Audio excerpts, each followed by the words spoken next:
During college, while we were dating, Elias Longheart would bring me breakfast every day. There would be 2 portions, one for me and one for my dorm mate, Winnie Romger. For me, it was always the same, buns and oatmeal. For her, it was always different, a meal that was nutritionally balanced with meat and vegetables. Even on my birthday, he gave out gifts in pairs. For me, it was just 4 simple greeting cards. For her, it was concert tickets, a handmade crystal collage photo frame, a dreamy white dress, and a promise ring. It wasn't until our graduation trip, when the 3 of us arrived at the train station, that everything became clear. The 2 of them passed through with no issue after scanning their IDs, but I was stopped at the gate. Elias slapped his forehead in frustration, giving an awkward, apologetic smile. I was so focused on booking Winnie's ticket that I forgot yours. Look, we've already passed through. Don't waste the money. Next time, I'll take you on a proper trip. It'd be just the 2 of us. Winnie patted her chest and assured me confidently, "Don't worry, girl. I'll keep an eye on him for you." Watching the 2 of them walk away side by side, laughing and chatting, I let out a bitter smile. I didn't want to keep lying to myself anymore. I turned and bought a ticket home. Dad, that requirement for me to marry after graduation? I'll agree to it. As for that internship candidate you suggested, Elias Longheart, cancel it. Elias Longheart continuously spammed me with messages on my way back. I really didn't mean it, Amy. Who would have expected Winnie to get wasted when I was in the midst of buying the flight tickets? I knew you would hate me if she got into trouble, so I went to bail her out. That brought me back to a few nights ago. I was on the phone with him in my dorm. We were in the middle of whispering sweet nothings when the call suddenly dropped. I sent him a dozen question marks, but it was like shouting into the void, no reply. A bad feeling crept in. I didn't even bother putting on shoes before running toward his dorm. I even scraped a large chunk of skin, but I gritted my teeth and limped forward. And there he was. He had a dark expression as he carried a drunk Winnie, walking right past me. The cold wind cut straight through my nightgown, sending a chill all over my body. Later, Winnie took the iodine he'd given her and gently dabbed at my wound. He was just looking out for me, Amy. He didn't want you to worry. At the end of the day, he was still thinking about you. There were many times when I almost asked her why she called him when she was drunk, or even why he acted like I was invisible whenever she was in trouble. Yet, I swallowed those words. Just then Winnie texted me. "Didn't you say you wanted to marry this guy as soon as we graduate? I figured I'd do you a favor and give him a thorough test these past few days. How is it? It's a rather big sacrifice I did for you, didn't I?" I stared at those lines, each word stinging my eyes. Just yesterday, I had crawled into her bed, holding her as we talked about the future. "Winnie, you and Elias are both important people in my life. After graduation, I'm going to marry him. You have to be my bridesmaid, okay?" In my arms, her body stiffened for a moment before relaxing again. "Don't worry. I'll definitely be at your wedding." My vision blurred as tears slowly fell, one after another. I didn't reply to her privately. Instead, in our group chat with the 3 of us, I typed out each word slowly. "Have fun, you too." When I arrived home, my dad, Thomas, glanced behind me, his expression darkening. "Weren't you on a trip with Winnie? Where is she?" I forced a smile and slipped my arm through his, acting spoiled. "I suddenly missed you, so I came back early. Let her have fun on her own." "Oh, Amy." His expression softened a little, but his tone stayed firm. "Winnie is still our nanny's daughter. We supported Winnie all the way through college, so that her mother could look after you like one of her own. I don't mind removing her allowance if she can't do that." The smile faded from my face, and it felt like something sharp stabbed into my chest. Winnie was only 7 when her mother brought her to join the Whites. I still remember how thin and fragile Winnie looked, standing there timidly like a stray kitten. When I found out her biological father abused her, and that she sometimes went days without a proper meal, I, an only child, took her in as if she were my own sister. She had been a part of almost my entire life. Even when I started to sense Elias' feelings for me drifting, I still found it hard to believe that she would betray me. I quickly looked away from my dad, panic flashing in my eyes, and bent down to set my bag aside to cover it up. "Yeah, I got it. I'm starving. We'll meet the Brandes' son." My father's voice followed behind me. "We can start planning the wedding if everything works out." That left me stiff, and it took me ages before I responded. "Okay, sure." I agreed to meet Timothy Brandes at a stylish cafe, so while waiting for him, I scrolled through my phone, bored out of my mind. Winnie continuously updated her social media. First, she went to Luna Lake to feed seagulls, followed by a stop at the shrine of St. Anne's to offer prayers. Her next stop? Cobalt Ridge. The places she went were the exact itinerary I had spent a whole month carefully planning. I had been so excited for this trip, yet it all went to waste. Just as I felt bitter, Winnie got in touch with me via video call. She excitedly showed me how Emerald Rise was while heaping praises on Elias. "I'm checking him out for you, honey. He's ticking all the boxes so far. He carries me when I am tired. A cold drink appears in front of me the second I pout. He even holds an umbrella above me to keep me from getting sunburned. My forced smile disappears as I zoom in on her neck. Those faint red marks, like knives, stabbed straight into my eyes. Noticing something off about my expression, she awkwardly tugged at her collar. I mean, it's rather windy today. Before she could finish, someone rushed into frame and wrapped his arms around her. I warned you not to sleep naked with the air conditioner on last night. See, you're catching a cold. Tonight? No more. Winnie panicked and the video cut off. I had heard enough though. That voice. It's Elias. My mind went completely blank. My hand froze midair, not knowing where to go. I frantically called Elias over and over, but he didn't pick up. By the time I was drenched in sweat and slowly returned to my senses, he finally returned my video call. His eyes were full of tenderness like normal. I was picking out a gift for you. My phone was in my pocket, I didn't hear it. Miss me already? We'll be back in a few days.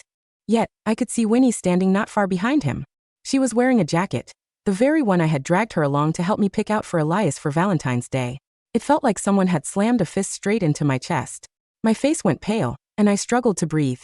I hung up the call in a panic, only for a glass of water to be placed in front of me. It was Timothy. I forced a smile that looked worse than crying. There's nothing to discuss since it's a political marriage. Let's just go ahead and plan the wedding if you're on board.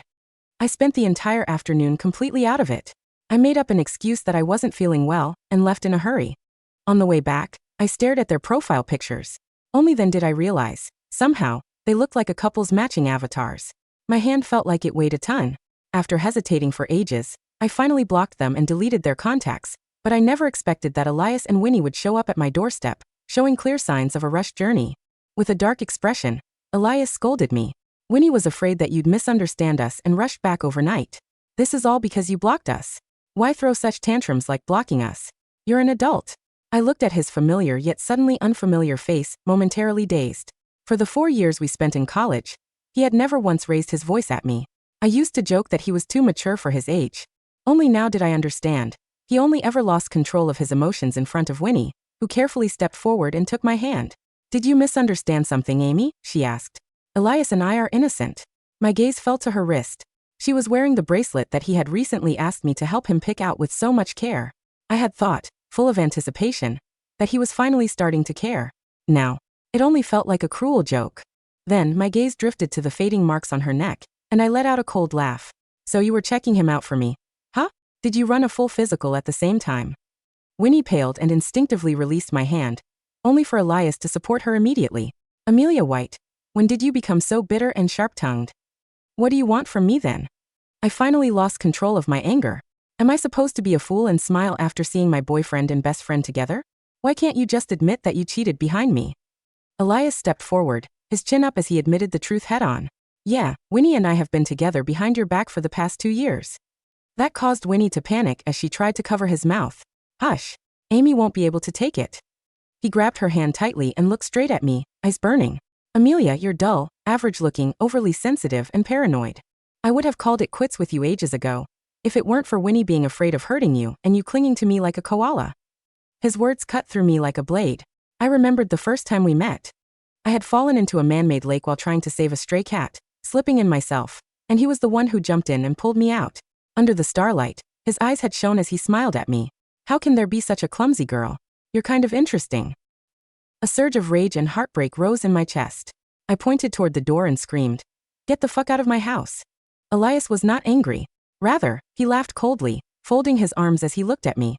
Your house? Please, this place is Winnie's. You should be the one leaving. What did he just say? I froze and looked at Winnie, who avoided my gaze. She stepped between us, her voice trembling as she pleaded, Amy, why don't you calm down for a bit in the nanny's room? He pulled her into his arms, frowning. You're just too kind. She's just the nanny's daughter. Why are you, the White's heiress, acting so submissive toward her? Suddenly, something clicked in my mind, and I laughed. Mrs. Romger. The moment I asked her mother to come out, Winnie immediately panicked. Mrs. Romger stepped outside, her gaze flickering suspiciously between the two of us before finally settling on me. She approached respectfully. Then, I turned to Elias and let out a cold laugh, demanding, tell him who the real White's heiress is. Without any hesitation, she replied, of course it's you.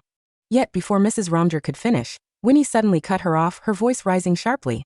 She dropped to her knees with a thud, her face already streaked with tears. We grew up together. Why do you have to make this so ugly? Is it my fault that Elias and I fell in love with each other? I'm even begging you now, so what more do you want? Mrs. Romger furrowed her brows tightly, her hands clenching. Before I could react, she suddenly made me beg. Of course she is. How dare you make the heiress kneel? I looked at her in disbelief, but the sharp pain in my knees told me this was real. Winnie quietly let out a breath of relief. Amelia, just because you are a white doesn't mean you are the heiress. Elias chuckled coldly. Winnie is the white's only daughter. She's even treated you like a sister all these years and paid for your education. Learn how to be grateful. He walked over and crouched in front of me, lowering his voice. I received a job offer from White Group a few days ago. Winnie arranged it for me, so if you stop making a scene, I can promise you this. I'll still take care of you as a mistress after I marry her. I can give you everything, except the position of being my wife. I forced myself to look up at him through the pain. Is this really the man I have loved for years? Geez, I still remember how he held me when we first became a couple and swore that he'd work and provide us with a beautiful future. Yet, for this fake heiress, he's willing to discard me without hesitation. I slapped him hard across the face. In your dreams. Elias' expression darkened instantly. Seeing himself as part of the whites, he turned to Mrs. Romger, demanding, "You're Mrs. Romger, right? You still can't blur the lines between a nanny and an employer, even though Winnie and Amelia grew up together. She'll just keep bullying Winnie if you don't teach her a lesson," he added. Winnie hesitated, grabbing his arm. "You're taking things too far." He gently patted her hand, soothing her. "Once the white family is yours, you'll need to learn how to run things. You're too kind. I'm just helping you." Watching the two of them put on this act made me feel sick. "Keep playing the role long enough, and you'll forget it's all an act," I warned. "You know the truth best, Winnie." The hesitation in her eyes vanished, replaced by venomous resentment.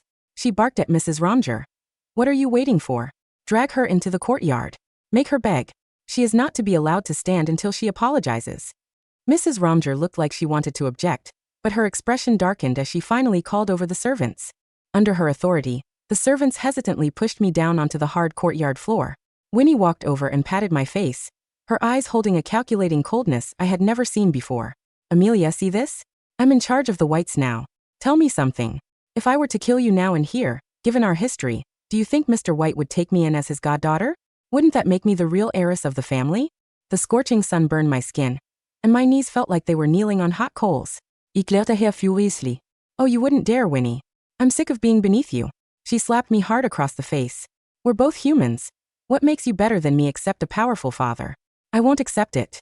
No, I won't." She struck me again and again, almost feral, as if she wanted to beat me to death right there. What the hell is going on here? As my vision blurred, I thought I heard Timothy's voice, only for Winnie to scream. The heavy oak doors of the courtyard were thrown open with a sharp, echoing crash. Winnie's hand, which had been raised to deliver another slap to my swollen, bleeding cheek, froze in midair. Her face, painted with a frantic, wild malice, turned a sickly, translucent white under the harsh sunlight. Standing in the doorway was Timothy Brandis. He was dressed in a sharp, tailored black wool overcoat, his tall, powerful frame radiating a quiet, absolute authority. Beside him, dressed in his classic, gray three-piece suit, was my father, Thomas White. His face was a mask of cold, concentrated fury. Behind them, 6 of the Brandis family's elite security guards poured into the courtyard, their movements precise and ruthless. "Timothy, Uncle Thomas?"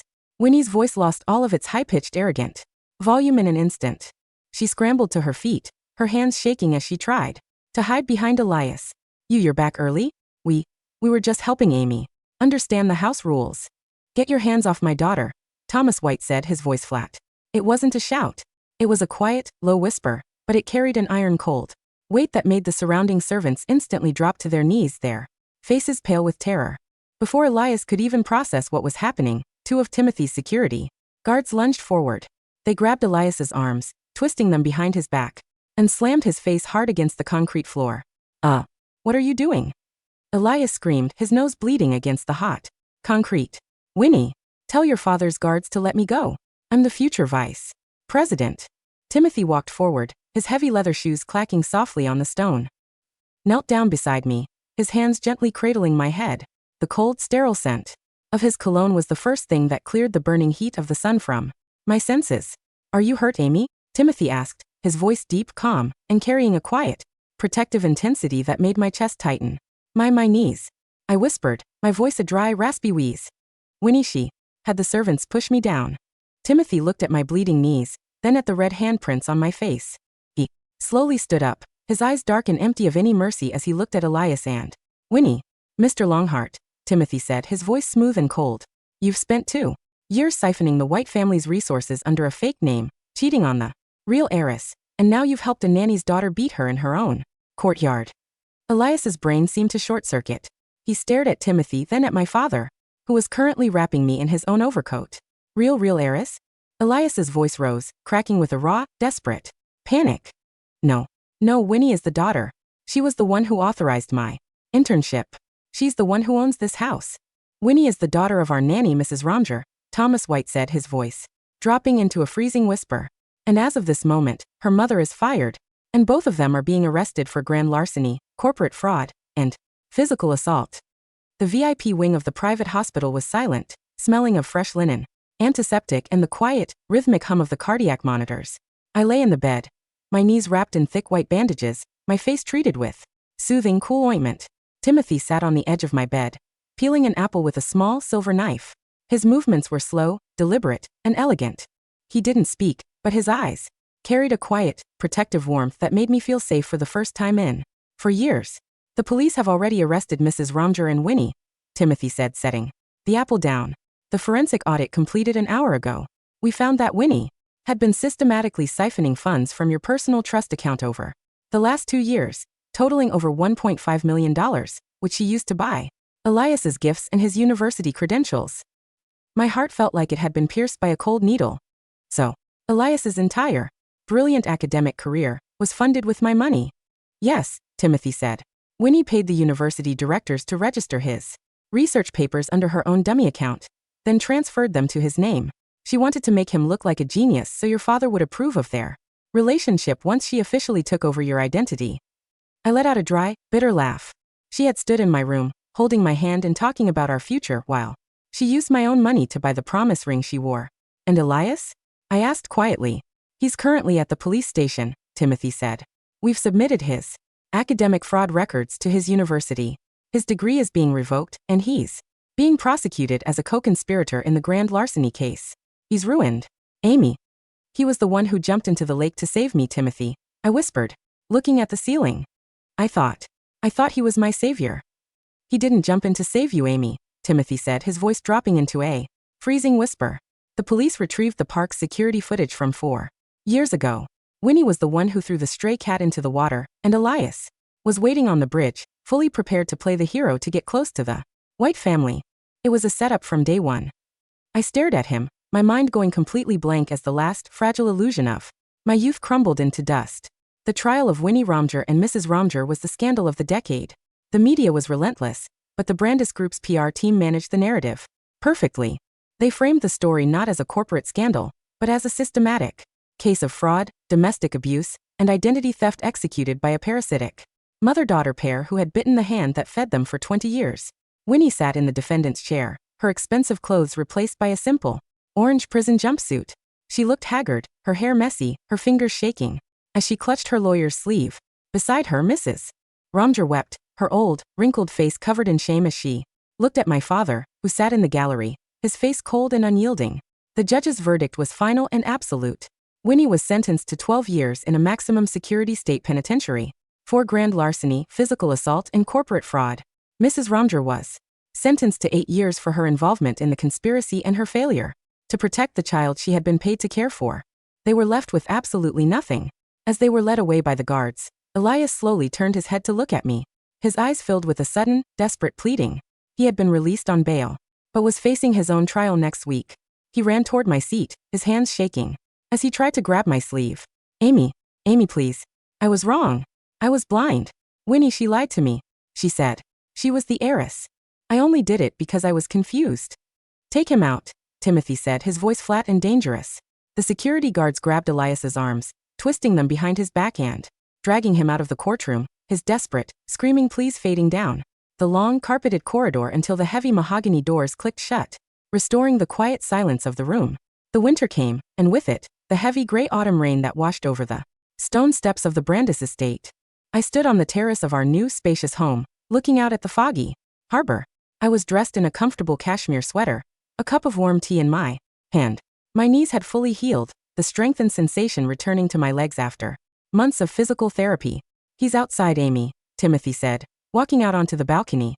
He draped a soft shawl over my shoulders, his fingers lingering on my collarbone with a quiet, profound warmth. I looked down at the iron gates of the estate. Elias was standing in the muddy snow, his clothes wet and dirty, his face pale and covered in frost. He fell to his knees on the wet asphalt, his hands shaking, as he clutched the 4 simple greeting cards I had given him on his birthday, the only gifts he had ever received from the real Amelia White. Amy, Amy, please. He sobbed, his voice a dry, rattling whisper over the sound of the rain. I still have the cards. I've kept them safely. I've turned over all the records to the police. Just, please let me see you. Please forgive me. I walked down the stone steps, sheltered by the large black umbrella Timothy held over me. When Elias saw me, his eyes filled with a sudden desperate hope. He reached through the iron bars of the gate, his fingers trying to grab the hem of my trousers. Amy, we can start over. We have 4 years of history. I looked down at his wet, frozen face, his bloody fingers, and his broken pride. I felt no satisfaction. I felt no anger. I simply felt a clean, beautiful indifference, as if he were a ghost whose name I had long since forgotten. Timothy, I said, my voice carrying clearly over the sound of the rain. The woman who would have run through the rain barefoot for you died in the courtyard of my house 6 months ago. The person standing in front of you is Amelia Brandis, and she has nothing left to give you.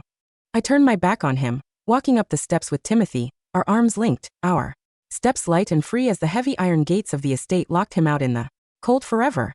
The spring had come, washing the city in a bright, warm light. Our wedding was held in the grand cathedral of the capital, attended by the world's leading business and medical figures. The White Group's design had been fully restored to my mother's name, her legacy thriving under my personal leadership. I stood on the balcony overlooking the lake, holding a cup of warm tea, watching the clear blue sky. Timothy walked out onto the balcony, dressed in a sharp gray suit. He reached into his pocket and pulled out a small velvet box. He opened it, revealing a flawless, custom-cut blue sapphire ring, a ring shaped like a small, delicate wing. I spent 3 years waiting for the right moment, Amelia, Timothy said, his eyes warm and filled with a deep, quiet devotion. Will you marry me? I looked at the ring, then at his strong, steady hands, the hands that had held the umbrella for me when I was freezing, the hands that had put his own body on the line to protect me. Yes, Timothy, I smiled, letting him slide the ring onto my finger. The gold-plated chains of my past had been completely destroyed, and the sky above us was finally, beautifully mine.